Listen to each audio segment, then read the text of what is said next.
পৃথিবীর এক এক প্রান্তের জনগোষ্ঠীর এক এক রকম জীবন যাপন। তো মিশরের মানুষের জীবনযাপন বিচিত্র কেমন হয়? ভৌগোলিক অবস্থার কারণে এক এক দেশের মানুষের জীবনযাত্রা এক এক রকম হয়ে থাকে। সংস্কৃতি, কালচার, ঘর বাড়ি সব কিছু অন্যরকম হয়ে থাকে। এই যে দেখেন, পানির সেচ দিচ্ছে। আসসালামু আলাইকুম। এই পানিটা নীলনদ থেকে আসছে, পানি সেচ দিচ্ছে এবং জমিতে যাচ্ছে। তো আজকে আমি আপনাদেরকে দেখাবো মিশরের গ্রামের ঘরবাড়ি। মিশরের গ্রামের ঘরবাড়ি। আজকে সবসময় গ্রাম নিয়ে ভিডিও করি, কিন্তু আজকে দেখাবো নতুন আরেকটি গ্রাম। এই গ্রামটা অবস্থিত টানটায়। এই গ্রামটা অবস্থিত টানটায়, এবং টানটাটা হচ্ছে মিশরের রাজধানী কায়রো এবং আলেকজান্দ্রিয়ার মাঝামাঝি একটা অবস্থানে এলাকায়। আর আমি সেই টানটার একটি গ্রামে আসছি এবং গ্রামের একেবারে গহীনে ঢুকে পড়েছি।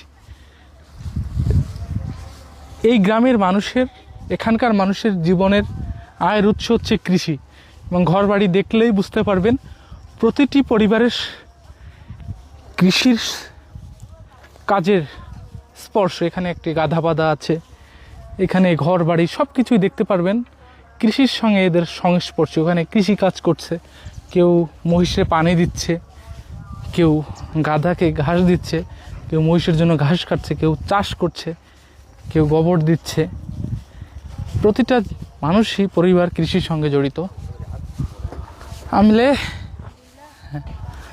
বন্ধুরা কথা বললাম না, কাজ করছে। এই তো এখানে হচ্ছে প্রতিটা পরিবার, প্রতিটা বাড়ি যেন একটি কৃষকের বাড়ি। এবং আল্লাহর রহমত আছে এই দেশে, প্রচুর পরিমাণ কৃষি ফলন ফলে। সব প্রদের কৃষি আছে এদেশে। মূলা চাষ হয়, বাঁধাকপি চাষ হয়, আপনার গম চাষ হয়, ফল পাকালি। তবে এলাকা ভেদে বিভিন্ন ধরনের ফলের চাষ হয়। বাংলাদেশে যেমন রাজশাহীতে আম, বাগেরহাটে পান সুপারি, চিংড়ি মাছ চাষ হয়, সিলেটে চা, এরকম মিশরেও অঞ্চল ভেদে এক এক ধরনের এক একটা জিনিস চাষ হয়। এবং এই ঘরগুলোনে মহিষ থাকে,